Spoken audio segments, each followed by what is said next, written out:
I had like kind of a vision to begin with where it was just like, Lemmy was in Hawkwind and then he got kicked out from his prog band and he started Motorhead. Well, I mean, I didn't get kicked out of the Atlas Moth, and that's still a band, but that's my prog band. And Without Waves is like your guys' prog band. So, so this is our Motorhead.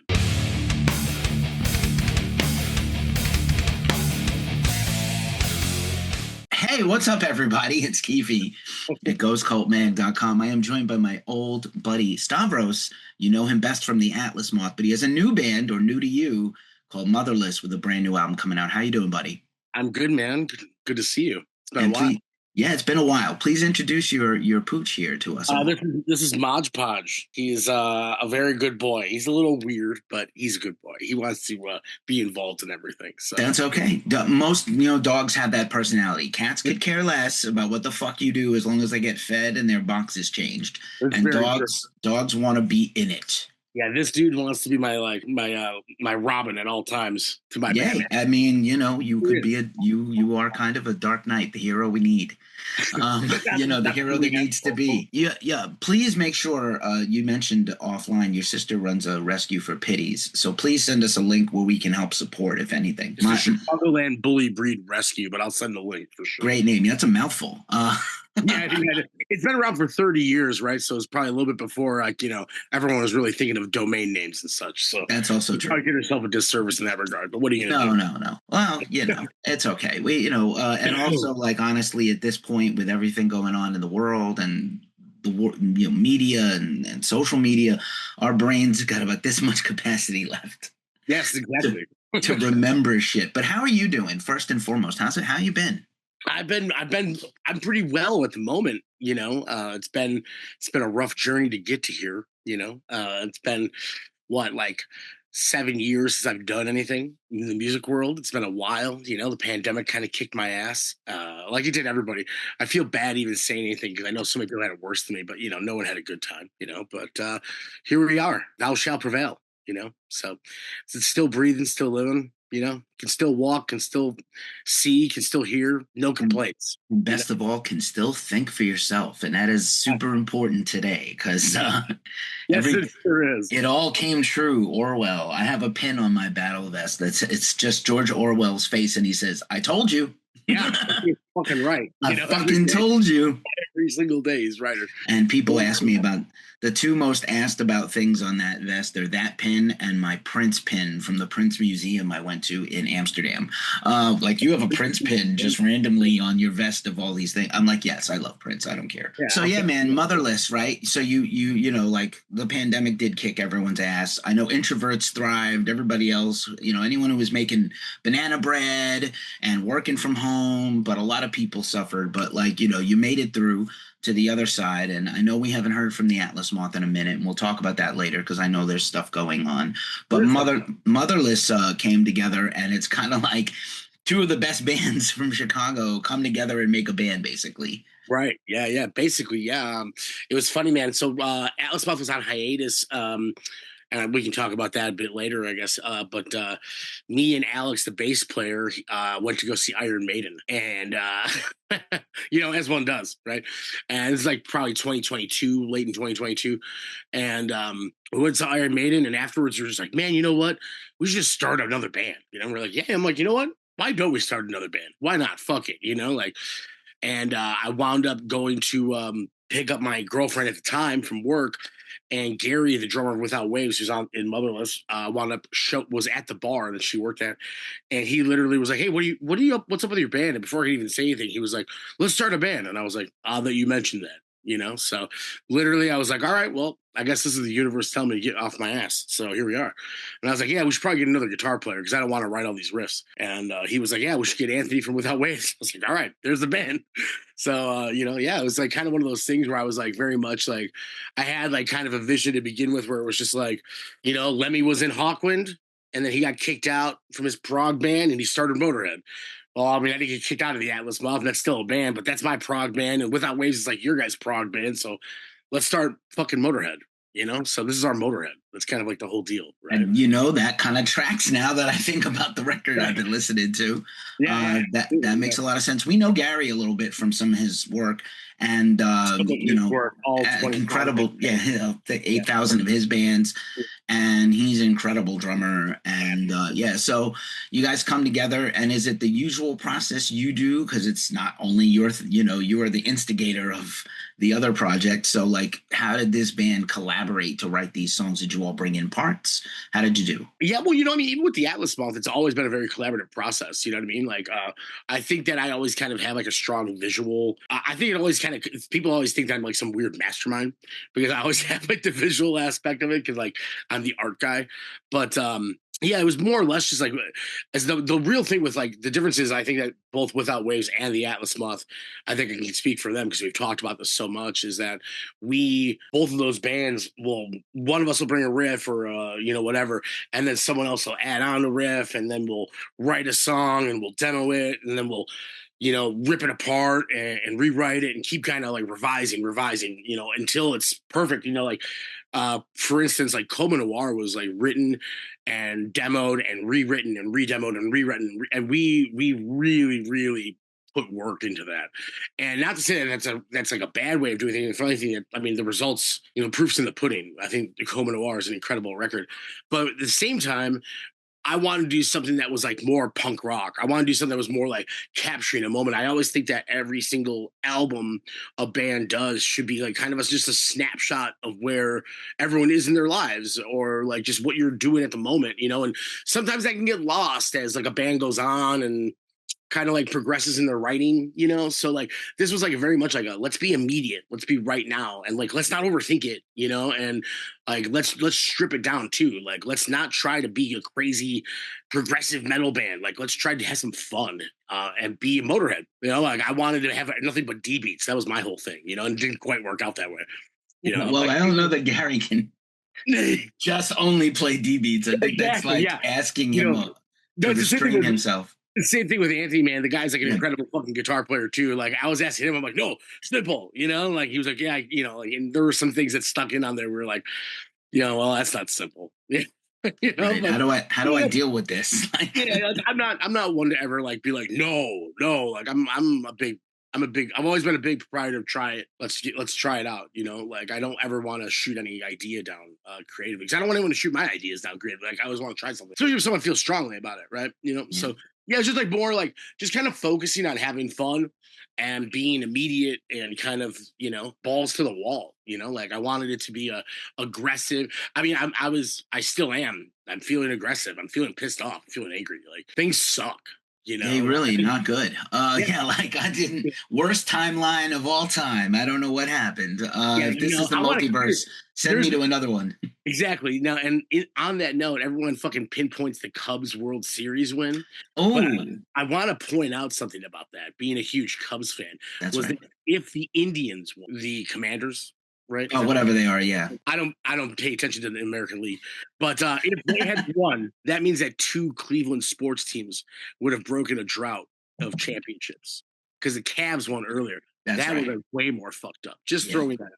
That's fair. Yeah, I think the universe. I'm surprised that as a only American League mostly guy, as a Yankees fan from New York, who now lives in California. Fuck me. But just like when I lived in Boston when we met. Oh, fuck, why am I here? But I had a great time there. I'm having a great time out here. Life is pretty good overall. And like I think when the Red Sox won, I was surprised the universe didn't unmake itself. But I actually said, like, okay, things were trending down. And then Slayer retired in the end of 2019, and you had literally the clock turned over to 2020, and it was like, wow, what shit this is. What fresh hell. And you know what, man? I know a lot of Cubbies fans, and a lot of close friends of mine are from Chicago, and I love the town. It was very good to me. Midwestern niceness is a real thing. and True it's a story. clean and beautiful city for the most part. Just like everywhere else, there's rich, there's poor, there's ghettos, there's giant glistening cities, and I love Chicago. So firmly, I was really happy for all my long-suffering friends that got a ring.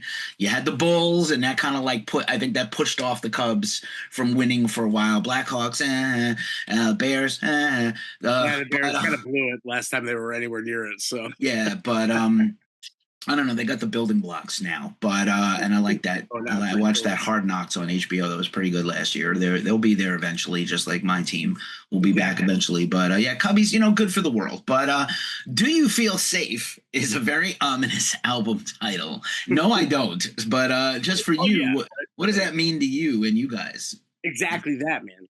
I think everyone is, uh, it's so funny, man, because like the last time I was doing interviews for a record was 2018, right? And it was a whole different world, and part of me, like, it sucks. I hate to, like, like, it's almost like I almost have to like preface like everything nowadays. It's like, I didn't vote for Trump. Like, I am not a right winger at all.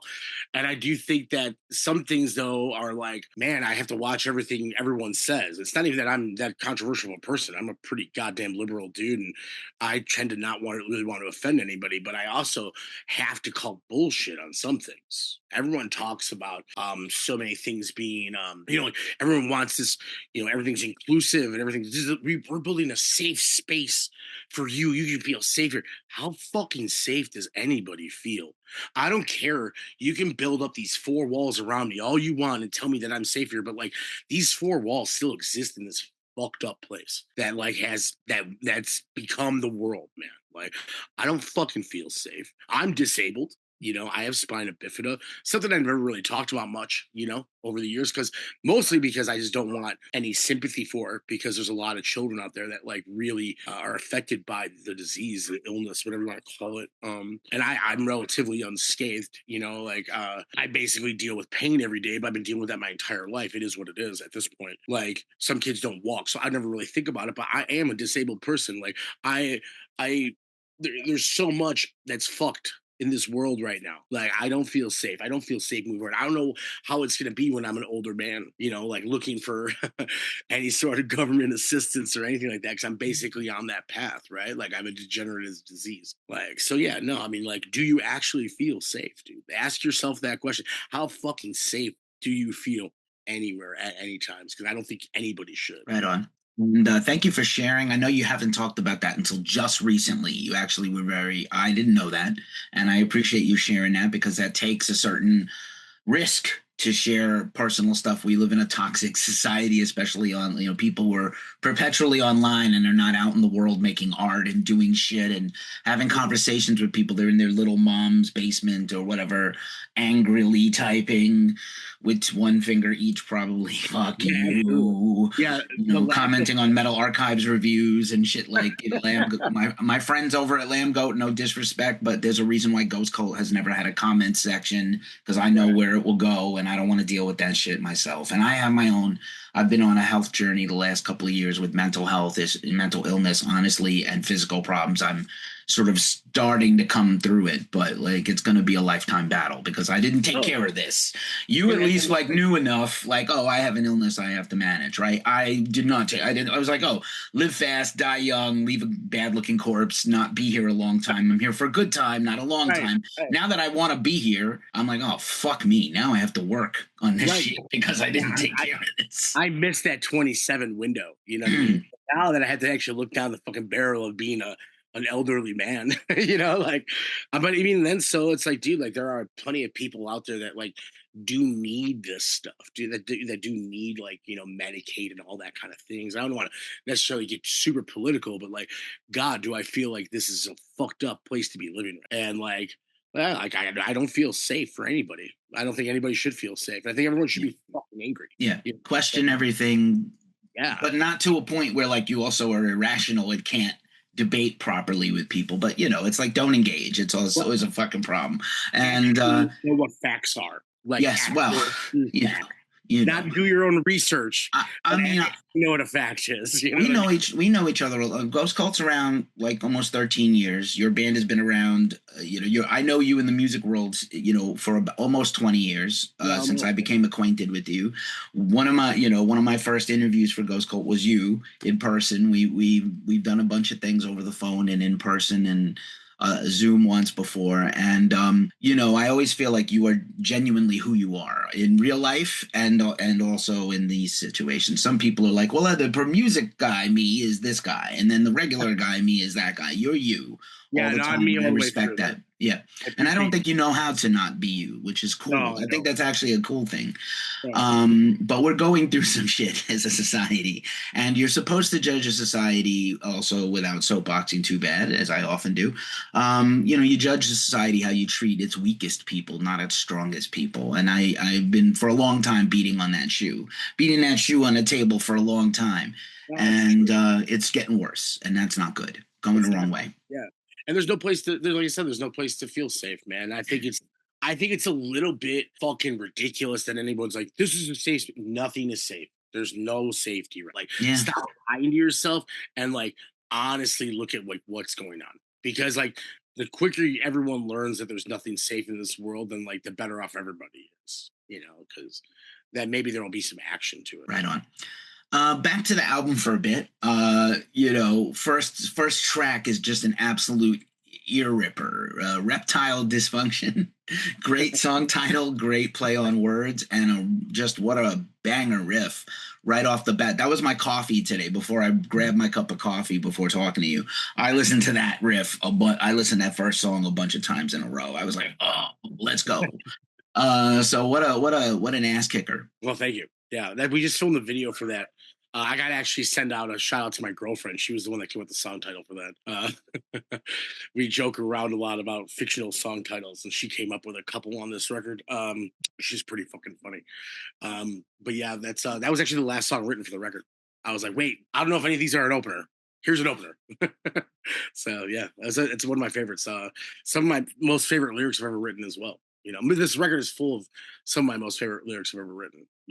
There's some poignant stuff here I was trying to pick out from that track, Abrupt Violence, Weaponized Goodwill, which I love. Christian Math is maybe the best song on here in terms of just my ears, just across the board. Another face peeler and brutal. How did you split things up with Anthony on the vocals? Because I'm trying to pick out, because I hear all the shades of you, and I'm not as familiar with as much as I know. I like Anthony's work. I'm trying to figure it out. Like, where's the split? Dude, Anthony is like he's wild, man. That guy can do anything. Like, he kind of blows me away sometimes when I'm like, you know what would be cool? Like, if there was like this super like death metal growl right here, but like, and my vocal register is kind of high, and he'll be like, oh, I got it. And he'll just fucking belt it out. I'm like, man, fuck you, and he's very adamant about being like, even on credits, like, I didn't even think about this kind of shit, but I was like, whatever.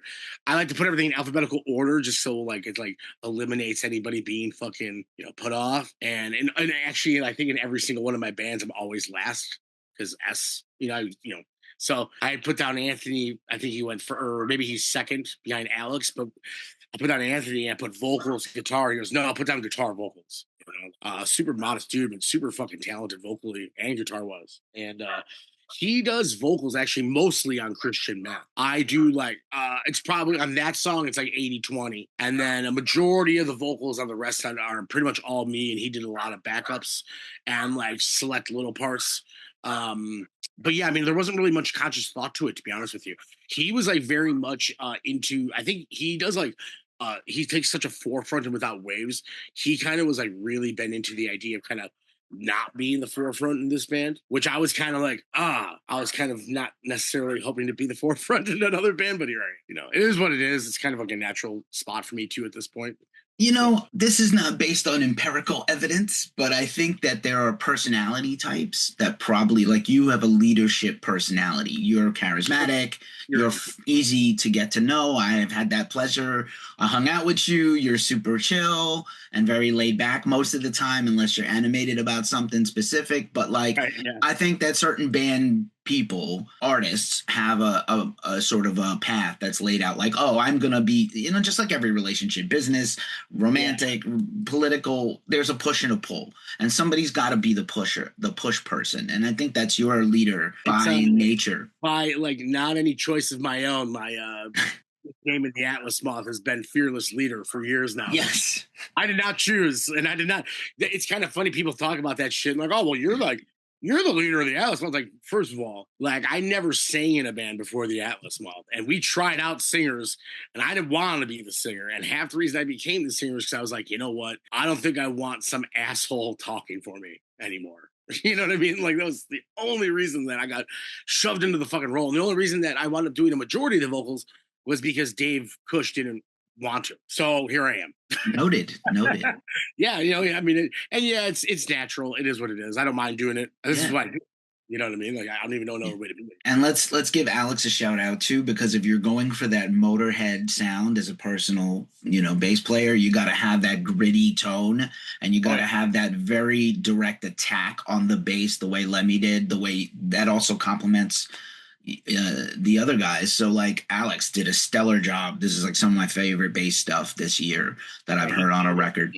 Yeah, he really killed it, dude. His tone was great. Everything really just came together with this band. It was like super natural, and like we it just kind of happened. We didn't force anything. It was really just kind of flowed out of us, and it's happened. And like, shit, man, it was really easy, really fucking really easy to put this record together. We're really happy with it. Right on. And you deferred to another artist for the artwork, which I know, like, even if you weren't doing the art yourself or the layout or whatever, I know you always, every project you have has a very strong visual sense. So I love this very distinctive artwork in a year of kind of a lot of blacks and grays. There's a nice muted burnt color on this that I think fits. So I diverted to my buddy Rosario, who's Unexpected Spectre on Instagram. I met Rosario the first day of kindergarten.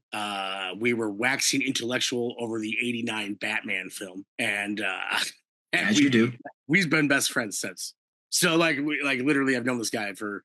I think we usually have a little anniversary thing every year in August from, when you start school. So I think this is our 38th anniversary or some shit like that this year, 37th anniversary. Like, he's probably the only guy in the entire world where he's my go-to in a pinch, like when I'm always been like, oh shit, like, what do I need to do? I forgot to make another Atlas Moth shirt for tour. Oh no. And I'll just be like, go up and call Rosario really quick. I'm sure he's got something, he's the only guy where I'm like, just do whatever, man, and you'll figure it out. And it was kind of the same thing. Like, I was trying to pull off this idea I had, involving like my fucking girlfriend naked with a pig's head and blood and all sorts of shit. And, I always say this kind of stuff where it's like, every one person you add to a project, whether it's a recording project, a video project, a fucking art project, whatever it is, add one person, add like, 5 hours of a headache and scheduling and all that bullshit. And like, it just started like adding up and adding up and adding up and adding up, where like I could not feasibly make this photo shoot happen. And I needed to get this artwork done. And that's when I called my boy. So yeah, he fucking killed it though. I literally was like that kid knows me better than anybody in the entire world. You know what I mean? Like, literally, he's like my brother. So it was really easy. It's like, yo, dude, you know me. You know what I like better than anybody. Probably better than my fucking self, in all honesty. Can you get it to me by Friday? He's like, yeah, I got it. And he fucking nailed it. It was like one of those things where literally I saw it. I'm like, fucking perfect, man. And everyone else in the band was like, this is fucking great, And now we've adopted kind of like that gimp mask as like a mascot of sorts, which for better or worse.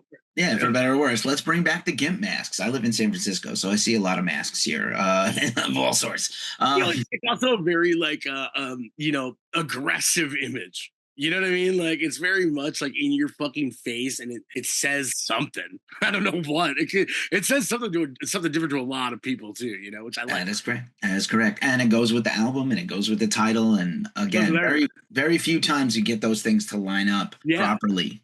Does it make you feel safe? Not so much me. You know Should what I make mean? you Like, uncomfortable. you feel kind of weird. But yeah, man, I dig it.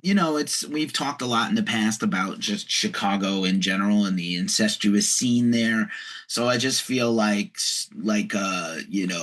groups sprouting up between people is a natural thing there. But it seems like I was there a couple years ago, and it seems like there's still sort of a scene. There's still some, good local bands. Is there anybody else you've been digging that maybe we need to pull our attention to beside you? Oh, well, obviously me first and foremost, always. Yeah. The thing is, man, is that like you were around, Ghost Cult. I remember like really was like you guys were starting to start really getting your wheels rolling right when like that Chicago scene was like on fire. It was like any band that started immediately had a record deal and had like a killer record out. It was crazy, like I definitely think the scene has kind of lulled since then. And like it is what it is. Everything kind of has peaks and valleys, and you can't expect things to be on fire forever. But like right now, there's like definitely like a lot of like pretty killer bands starting to pop up. And I think it's just not as focused here. Like when we kind of came up, there was just like a big surgence of like whatever doom, sludge, post metal, and then anything that had any sort of black metal tinge to it, whether it was like Knock Missy with psychedelic black metal or like, fucking whatever, man. Everything you had kind of had like a black metal fucking curve to it. So like right now, we're actually this Friday, we're at Burlington, this bar here with three bands that are fucking great. Death Pose, who's on Brutal Panda, which is like I an old. fucking love Death Pose, dude. I love them. They're I so don't know good. what you want to call them, like I have post. no idea. Post something. They're post something. They're after something for sure. But I don't know what the fuck it is. It's fucking great though. They used to be called Big Bird, which I think is like such a wild name. Like, I literally was like, why did you change it? And obviously, fucking Brutal Panda was a little scared about releasing a record by a band called Big Bird, but what a name. And then Something is Waiting, which I do a lot of artwork for. I should say by a lot, I mean all of it. Those guys, one of my favorite dudes in the world. They are fucking weirdos, like total noise rock meets like 80s glam metal meets 90s like early groove metal. It's weird shit. And then my new favorite guys are Baron Air, who are fucking killer. They're like super sludgy, slow, doomy, very bass driven. I think they're fucking great. There's a hardcore band here with like a noise element to it called Sarin, like the gas. Fucking awesome. There's Ready for Death, who's a singer of Indecision and Dallas, who was in Pelican, and Swan King and Ash Chapel. You got Primal Code, who's the dude from The Killer, and Will Lindsay, who was Wolves and Throner, but not missing him. You have Bear Mace, which is a Gary from Motherless. One of his death metal band is amazing. Yeah, I love that band too. We did Like, I just some think that stuff with them. yeah, dude, there's like so many good bands. There's Embittered, who's just about to drop a fucking killer record I actually guessed on. Dude, there's so many cool bands here right now. I just think that there's not like a focus of really like like there's not like, oh, right now Chicago's like doom scene or like, Seattle's grunge scene. There's not like that. I just think it's kind of all over the extreme metal map. So it's kind of hard to like really say like, all those bands are killer. There's like something for everybody here, which I'm hoping that like I think the scene right now has been very like splintered. You know what I mean? Like there's like hardcore kids are going to hardcore shows, metal kids are going to metal shows, and there's the two now shall not cross. It almost seems like Back to that again. yeah, I know. Like my childhood, back like your childhood. Mine as well. Like I thought I was a weirdo that was going to go and see COC and then go see Vision of Disorder. You know what I mean? And everyone was like, you can't do that. It's like, well, yeah. I bought both tickets, so I guess I can. Yes, you can. You can do whatever you want. Life is choose your own adventure, my friend. Yeah. Really quick. Yeah, really quick. And you don't, go as deep or not deep as you want to about this, but you mentioned Atlas Moth is on a hiatus. Been 7-8 years since the last record, which I loved. I even bought the big noir detective kit, which was like what made me giggle endlessly. I love it so much, everything about it and that record. But like, you feel like you might, obviously Motherless about to have a record out, big push. You're going to tour hopefully as guys can. But like, is there a future for the Atlas Moth? Will it come back someday? What do you think? Atlas Moth just toured last month. Right. Yeah. We're back. We're back. We had personnel change. Dave Cush has disappeared on us. That's like inside baseball. I'm not really holding back anymore. Dave Cush disappeared. I don't know what happened to him. He stopped answering our texting calls a couple years ago. Hope he's doing okay. I say it every time I can, and I'll say it until it happens. If Dave hears this, please reach out. I'd love to know you're okay. That being said, Marcus, who used to play in a little band called Stabbing Westward, he is Andrew from the Atlas Moth's brother-in-law, and he has toured with us before. He's stepped into the role, man. And we had a great tour with him. It's like family all over again. We're kind of just like trying to figure out exactly what the Atlas Moth sounds like in 2025, right? We have some covers on the horizon that we started a couple years ago that I think we're going to revisit completely. And then, we're going to hopefully put out a record or at least record it in 2027. That's the plan. Okay. Yeah, sorry I missed that tour, but if you come back again, you know I'm there. Any city I'm in, I'll be there in the front row as usual. It was a good time, man. We went and played Prepare the Ground in Toronto. That was awesome. Okay, that's what that was, right? That's now I remember. Yeah, we're that's supposed to be cool. They're calling it the North American Road Burn, which I'd love to make that a thing. I've played both now. I know. It was very much on that point, man. And like I said, we're a fully functional band. It's just that I think Atlas Moth made a lot of like pretty rash decisions as far as touring because we just wanted to do it all. And I think we're just old and we just don't want to do that, you know. And now I have Motherless and I want to do some of that too, you know. So like we're just trying to make calculated decisions when it comes to touring and make it. Next year we're going to do some Ache for the Distance shows. It turns 15, so we're going to play that. I was going to ask that. That's great. Thank you for helping me with my segue. Yeah, there you go. Yeah, that's going to be the plan. You have records that are turning 15 and 20 soon, which is wild, like your demo and EP and things like that, and the Weed album. Like this is. Oh yeah, the Weed EP. I guess Glorified will turn 20 in like a couple years now. Shit, that's wild. But yeah, Ache deserves some more love. Is always going to be a forever favorite of mine, and I thank you for making that one. Yeah, I'd like Decibel to kind of revisit their 2011 list. I know that we got screwed on that one. But yeah, like we're gonna do some festivals next year for sure, and try to hit some spots playing that fucking record because I think it deserves a little love. We're gonna do a repress of it. I know a lot of people missed out on that vinyl at the time, so I did. So I want one. Yeah. Did you check out the new Deftones yet? I know what a big Deftones guy you have been. I did. I kind of anticipated this question. You knew it was coming. Thoughts on the record? So it started at a 6.5 for me. I wasn't really feeling it. I kind of felt like it sounded almost like a little uninspired. I actually kind of felt that way from the get. So I didn't like Gore at all. I remember that. I hated Gore, man. I thought that album sucked. And I also remember them talking about how there was a track one deleted off that record last minute. I don't know if you remember that. I feel like I'm the only one that remembers that, but like that's a thing. Yeah, they took a song away. Yeah, right. So they took a song away at the last minute, and that band to me is like the ultimate track one band, right? So I kind of felt like that maybe like threw off Gore for me. And then Ohms came out, and like it was good, but was it good enough for me to like forget how bad Gore was? No. And it was like kind of wholly like forgettable. You know what I mean? Like I remember Ohms the song. That's the only song I can honestly say, like, that song I remember. Everything else, kind of whatever. So, like, this one I put on, at first I didn't like how all the songs were all in lowercase. I was like, this, and all the songs felt like the titles were all like working titles to me. I don't know. I'm so close with this band. I feel like I'm in the damn band sometimes, you know what I mean? Like, but I've listened to it like 6 times now, and now it's really grown on me. I think it's really good. I do think there's a couple stinkers on there, you know? But then again, you know, it's like a 10th album, you know? Not many bands get to do 10 albums in 30 years and 36 years as a band since they were teenagers. So it's wild that they have been very consistent. This is the biggest gap between records. I think the pandemic, I think, Steph and his issues. I think the thing with Sergio, we had the first interview with Sergio when he left the band, although I feel like they were trying to channel Chi on some of the bass work, like the old bass lines that Chi used to do, like the rolling counterpoint bass lines. Yeah, I felt like there was a little bit of a callback to Chi. I did feel like Yeah. that. And you know what the thing is, like, I felt like the nighttime sexy vibe wasn't hit.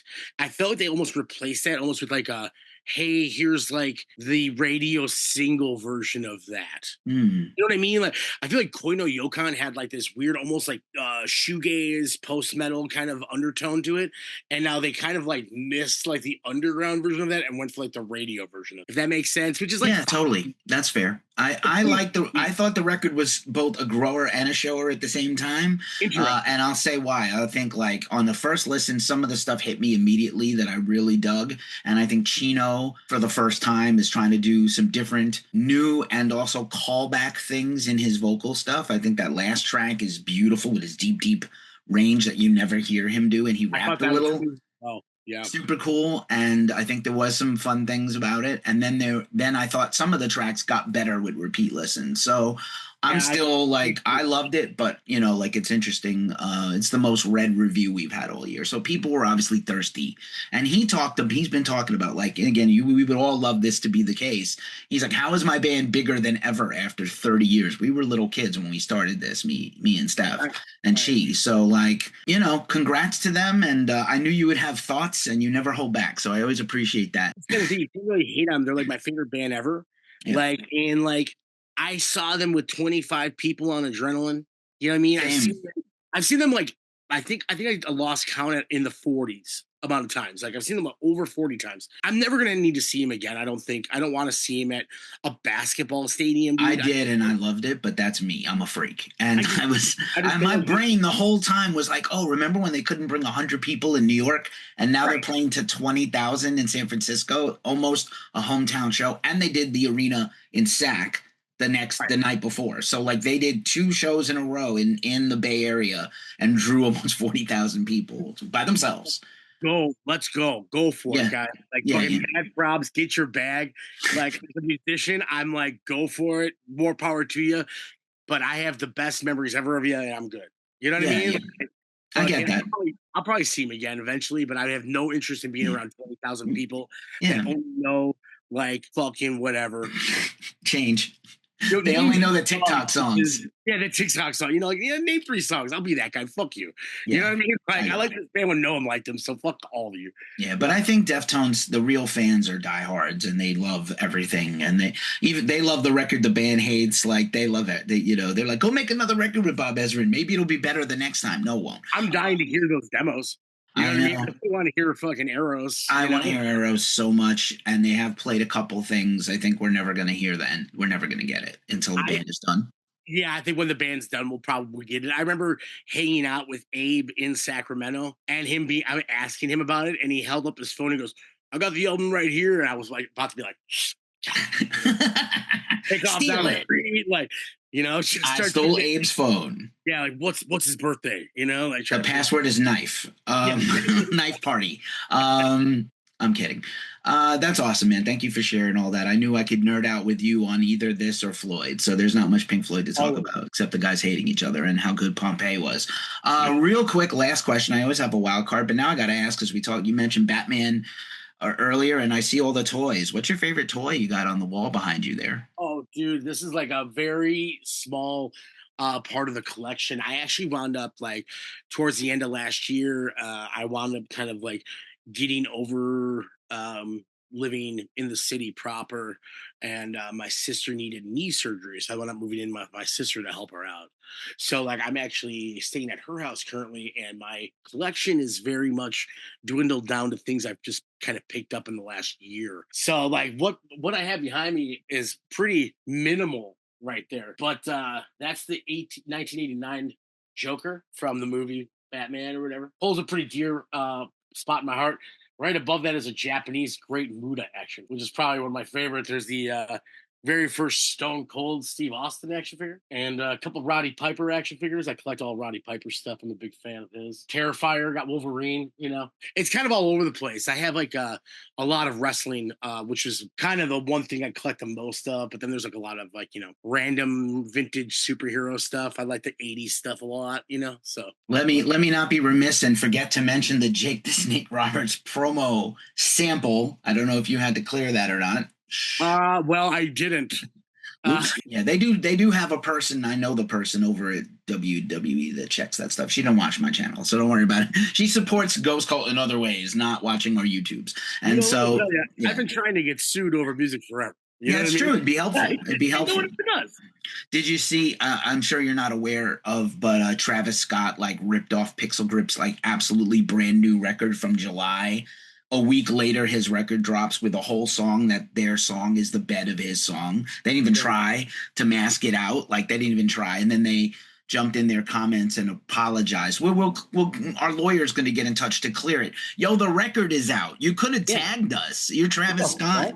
Like, what the fuck? Yeah, terrible. Pixel Grip, I love them. Who thought the guy that, like, had all of his fans, like, just killed in front of him and just continued his concert would be and then people were coming after us. We were one of the first websites to break the story because the publicist told me about it. I didn't know. I don't listen to Travis Scott. How would I know? And they were like, hey, can you help us with this? And I was like, yeah, hell yeah. I love Pixel Grip. We've interviewed them and met them and everything. And I've seen them here in San Francisco and everything and at a fundraiser. And they were like, yeah, like at least tag us. Even if you're not going to pay us, anything would help. We're a brand new band. If you want to take a sample from the 60s or the 70s or the 80s and it's a song no one remembers or no one's alive to pay, that's one thing. We're a happening band now, making music now. We just put a record out. They are pretty DIY. They don't have a label. It's like, how are you going to rob us? Like, of all the fucking things. And then his fans were defending him and the producer. Well, the artist doesn't know where the track came from. I'm like, what are you, fucking high? Probably, but like, get out of here, man. That's fucking some bullshit. Don't pass the buck and apologize because you love the artist. That's some bullshit. So I hope they get paid. That'd be awesome. I would love to sue fucking Travis Scott. Well, hopefully, I don't want you to get sued, but like if they found out and they brought some attention because Jake the Snake fucking rules and that promo is the best promo of all time. I think he wasn't. I put it on there. Yeah, he wasn't a heel at the time, I think, is the prevailing thought, but that thing that it fucking slams. I was like, my ears perked up. That's when I was really into wrestling. I haven't really been in a long time. I know my friends are still like, wrestling. And I know what a fan you have been from growing up. So this is like the band that I could get away with doing that shit with. I always thought it was like, this is the one band where like I can drop that. And Anthony's a big wrestling guy too. So I was like, let's go for it. And also Gary hates wrestling. So it's even better. Because Gary's a prog guy. And of course he hates wrestling. The wrestling guys beat him up probably his whole life, just like me. Exactly. Because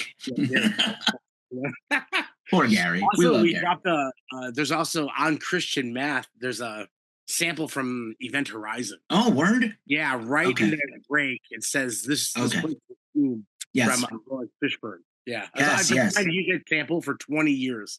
I've like had that shit queued up being like anytime anybody's ever been like, well, we put a sample in there, I'm like, oh, I got one. Like fucking I finally worked it in. There's like all these like little things I had on my list. Like I'm gonna check off every one of these motherfuckers with this record. And I think I almost did. So fuck yeah.